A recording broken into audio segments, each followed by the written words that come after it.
In the end, Donald Trump has set fire to the bridge connecting him to his closest neighbor, and he has done so in a way that makes anyone who understands how the global economy actually works shudder. Mark Carney, former governor of both the Bank of England and the Bank of Canada, extinguished Trump's belligerence not with shouting matches or insults, but with calm composure and a grounded sense of reality, precisely the things Trump finds most intolerable.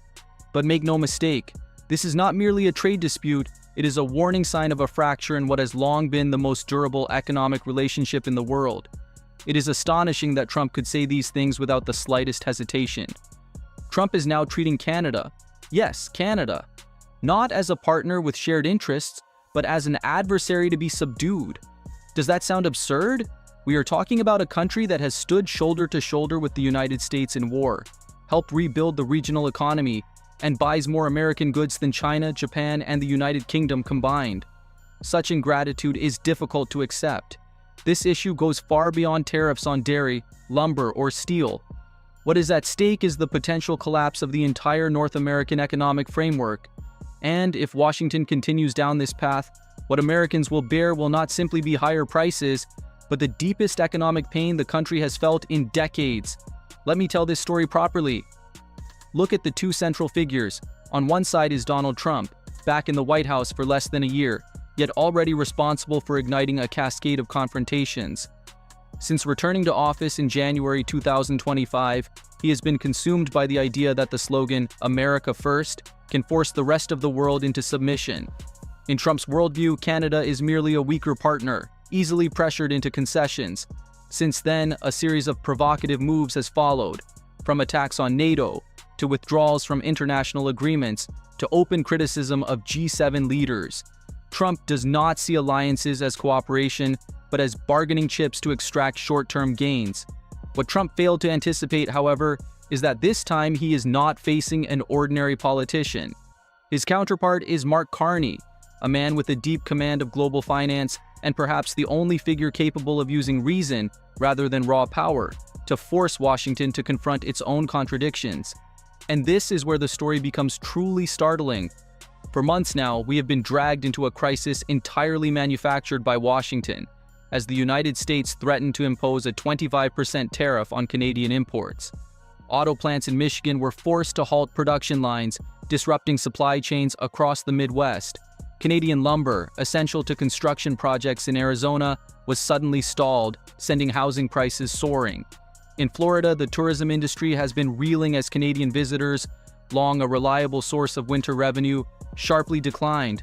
All of this chaos stems from an administration struggling with problems that in reality never existed. And who bears the heaviest cost of this political theater? Ordinary Americans themselves. Mark Carney is often labeled by Trump as a globalist, a figure Trump openly despises. Yet, what sets Carney apart is that he has no interest in loud theatrics or social media skirmishes. He does not seek drama, he seeks stability. Trump, by contrast, wants to see absolute submission. To be clear, everyone understands that trade agreements are inherently complex. Long-standing disputes over dairy quotas or lumber subsidies are real and do require resolution. But what we are witnessing now is no longer negotiation. It is political coercion, a form of pressure that closely resembles extortion, thinly disguised as trade. Returning to the core of the story, reports in late October 2025 revealed the depth of Donald Trump's anger following closed-door meetings. He reportedly viewed Mark Carney's refusal to abandon existing bilateral agreements as a serious mistake, even going so far as to accuse Canada of behaving like a threat to U.S. national security, a grave and deeply inflammatory charge. In other words, Trump is now treating America's closest ally as a potential adversary. He has placed Canada in the same category as countries such as North Korea or Iran, simply because Ottawa refused to bow to demands in a trade negotiation that had not even formally begun. And this was not done behind closed doors. Trump publicly vented his frustration, attacking Canada on platforms such as Truth Social and on television networks, accusing the Carney government of taking advantage of the United States. These remarks sent shockwaves through the American business community, raising a profound question. If Trump can turn his back on Canada, his country's most integrated partner in trade and investment, who exactly can feel safe? This is not the first time the United States has witnessed such behavior. Donald Trump's loyalty, as history has shown, has never extended beyond himself. When an ally no longer serves his interests or dares to push back, he is quick to cast them aside without hesitation. We have seen this pattern play out repeatedly.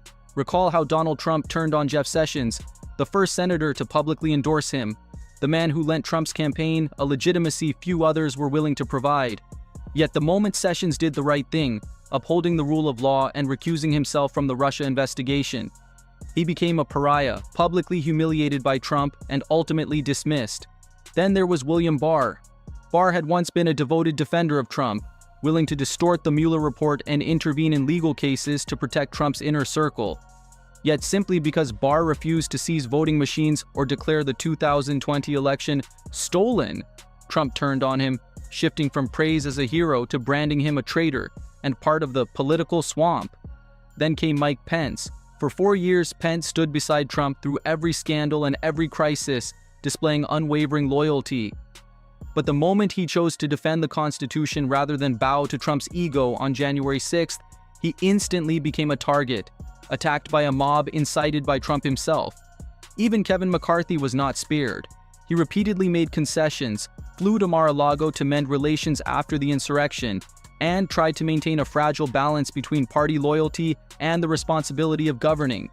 Yet when McCarthy needed support to pass a budget and avert a government shutdown, Trump turned his back, leaving him to bear the consequences alone. And now that same pattern is repeating itself. Except this time, the target is not an individual but an entire country, Canada. The message from Trump is unmistakable. Loyalty is never enough. The moment you cease to serve his interests, you are discarded. Trump does not seek genuine allies. He seeks submission. And when a country like Canada refuses to play the role of a subordinate to his political and economic fantasies, it becomes, regardless of friendship or proximity, an enemy in his eyes. So what exactly did Mark Carney do to provoke such fury from Donald Trump? The answer is simple. He refused to play by Trump's rules.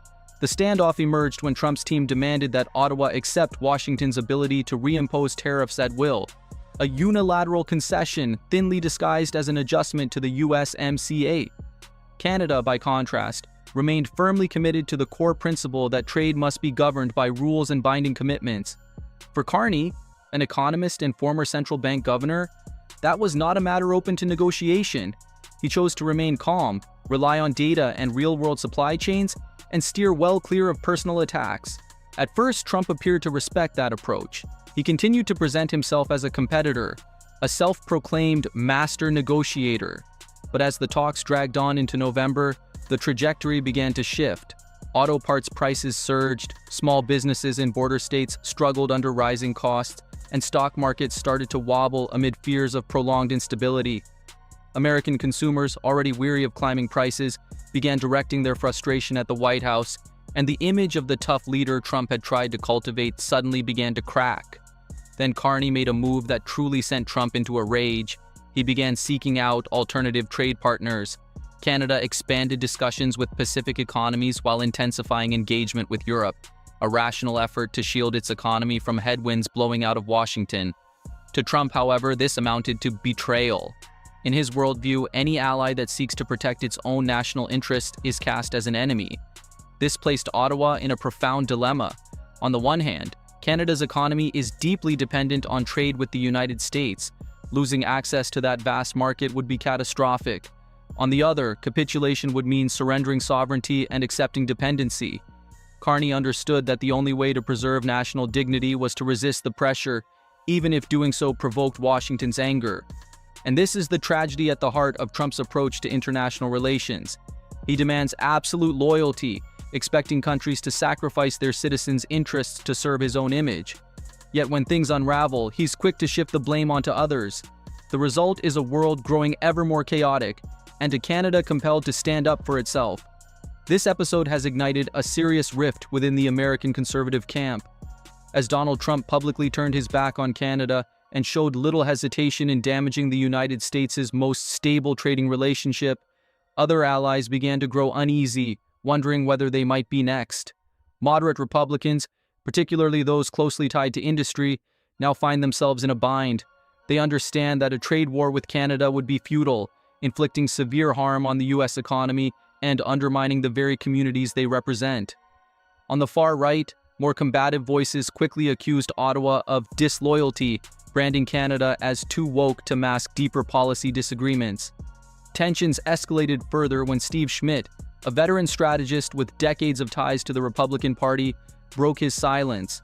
He bluntly condemned Trump's attacks on Canada, calling them reckless, immoral, and foolish. The fact that a highly influential figure like Schmidt has openly criticized Trump is a clear sign that fractures are spreading within the party itself. When individuals who were once emblematic of the Republican Party begin distancing themselves from Trump over his treatment of traditional allies and his economically destructive policies, this is no longer mere political disagreement. It is a crisis of confidence quietly unfolding at the heart of American conservatism. Now consider the legal dimension, because this is no longer a matter of inflammatory social media posts. On November 5, 2025, the U.S. importing community formally filed a lawsuit against the Trump administration. A coalition of major business associations submitted a case to federal court, alleging that Trump's use of the International Emergency Economic Powers Act, IEPA, to unilaterally impose tariffs on Canadian goods exceeded his constitutional authority. Their argument is straightforward. The power to levy tariffs rests with Congress, not the President. The U.S. Constitution, under Article 1, Section 8, explicitly assigns the authority to impose and collect taxes to Congress alone. As a result, the case was fast-tracked, and the Supreme Court agreed to hear it on an expedited basis. The reason is clear: every day these tariffs remain in effect is another day American consumers pay higher prices for essential goods, from food to construction materials. The reaction from legal scholars has been no less forceful. Many argue that Trump's actions are unconstitutional, a restrained way of saying that the president is operating beyond the limits of the law. Put plainly, he is abusing executive power. Even conservative justices on the Supreme Court have expressed concern. During oral arguments, Justice Neil Gorsuch warned of the dangers of expanding executive authority to the point of losing control, something rarely invoked, even under claims of national security. Experts describe this as the most consequential legal challenge involving tariff authority since the 1950s. George Conway, a prominent conservative lawyer and longtime critic of Trump, stated that if these tariffs are upheld, the United States would erase the boundaries between its three branches of government and turn the presidency into a king in economic matters. That remark gives pause. It did not come from the political opposition, but from a strict constitutionalist. Andrew McCarthy, a former federal prosecutor who has long defended robust executive authority, likewise acknowledged that invoking emergency powers to resolve a trade dispute represents a step too far. When legal experts on both sides of the ideological spectrum, conservative and liberal alike, begin using terms such as abuse of power and actions beyond authority, it signals that the issue has moved well beyond an ordinary political dispute. This is a warning about the limits of presidential power and the fragility of the rule of law within American democracy. For that reason, it is necessary to take a closer look at the true significance of this confrontation, because it is not merely a dramatic political story, but a stress test of how the North American economy actually functions. First, consider the immediate political consequences. Donald Trump is now facing a fierce backlash as the cost of living rises, particularly in critical industrial states such as Michigan and Wisconsin, places that once played a decisive role in his electoral victory. Farmers, manufacturers, and local business leaders are growing increasingly anxious about the impact of new tariffs as midterm elections approach. They have not forgotten the damage inflicted by the 2018 trade war and have no desire to see that nightmare return. From Canada's perspective, the government in Ottawa is preparing targeted retaliatory tariffs aimed squarely at products originating from states emblematic of the Republican Party. This is a highly political counterstrike, and one that does Trump no favors with voters. Most Americans continue to view Canada as a natural extension of the region's economic and cultural life, a friendly neighbor, a trusted partner. We cross the border to vacation, attend the same sporting events, and share music, films, and even social values. Democrats will undoubtedly seize this opportunity. They will portray Donald Trump as arrogant, convinced that he can stand above economic realities and willing to sacrifice the interests of American workers to serve his political ego.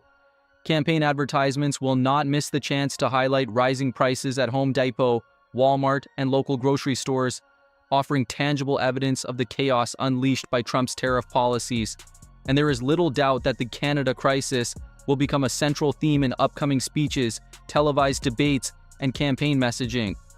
With every price increase and every disrupted supply chain, Trump is handing his opponents a political weapon they do not need to manufacture themselves. Now we must look more deeply at the global implications of this crisis. This is not simply a dispute between two neighboring countries, but a pivotal test of the international trading system itself. Mark Carney has worked to prevent the world from sliding back into an era of protectionist blocs, where countries erect tariff barriers and wield trade as a political weapon. Carney seeks to preserve trade as a pillar of stability, a means of connection, not division. Through his actions, however, Donald Trump has chosen the opposite path. He is openly challenging the very concept of free trade itself. In this context, Carney and his international partners are being forced to chart a course forward without the United States, sending a clear message that Washington can no longer be regarded as a reliable partner.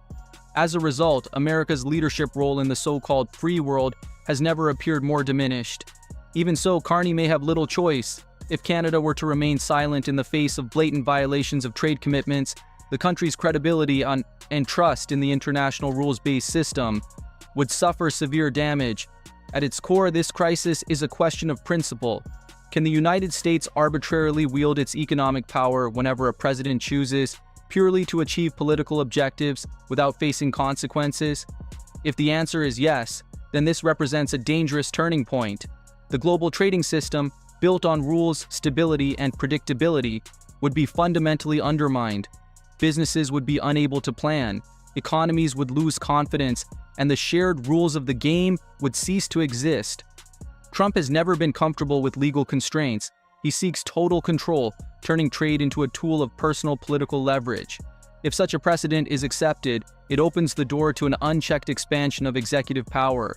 Even more troubling is the likelihood that future leaders, in the United States or elsewhere, will point to it as a model to justify their own actions.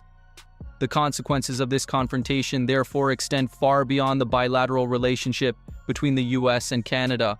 It is reshaping how the world understands and operates the global economy in the 21st century. What is taking shape now is not merely a political crisis, but the future of the global economic architecture for years to come. Each time Donald Trump disregards international norms, skirts legal boundaries, or openly attacks institutions such as the USMCA, he weakens the foundations that have sustained democratic systems for decades. When violations become normalized, the safeguards of the rule of law are eroded piece by piece. Consider this scenario. If a president can invoke a national emergency simply to impose tariffs on Canadian maple syrup, what would stop a successor from doing the same to punish a domestic industry? If Trump can abuse the IEEPA so casually, what prevents others from following suit?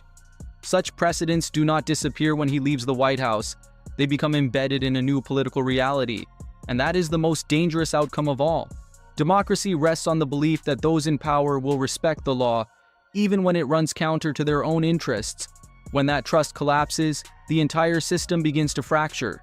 As the 2026 midterm election season approaches, it is already clear that these events will shape the political landscape. Even with a year still to go until voting day, the narrative has taken hold. Trump is at war with institutions, failing to contain rising prices, and dragging the country into a spiral of chaos. This is not an image the Republican Party wants to project. American voters do not embrace instability. They want competent, consistent leadership.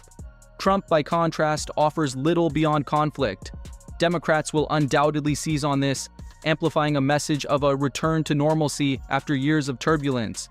They argue that if Trump's power is constrained, the economy can stabilize and the country can move beyond a cycle of constitutional crises and clashes with its closest allies. That message has the potential to resonate not only with independent voters, but also with a segment of moderate Republicans who are exhausted by endless, purposeless battles. The reality is that Trump has pushed America's closest neighbor, Canada, to the brink of confrontation, and for the first time he is facing resistance that personal power alone cannot suppress. At this point, the issue is no longer about trade deficits or rising lumber prices. The larger question is this: do we want to live under an order governed by the rule of law, or in a world dominated by the will of a single individual? If the Supreme Court were to legitimize the powers Trump is now claiming, it would amount to a declaration that the Constitution no longer applies in the economic sphere.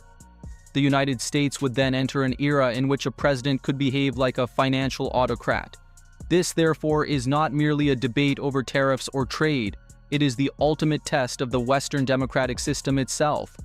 The coming weeks will be critical. Lawsuits are moving through the courts, and forthcoming economic data will expose the real consequences of these policies. The stakes have never been higher, and the outcome could reshape not only US-Canada relations, but the future of democracy worldwide.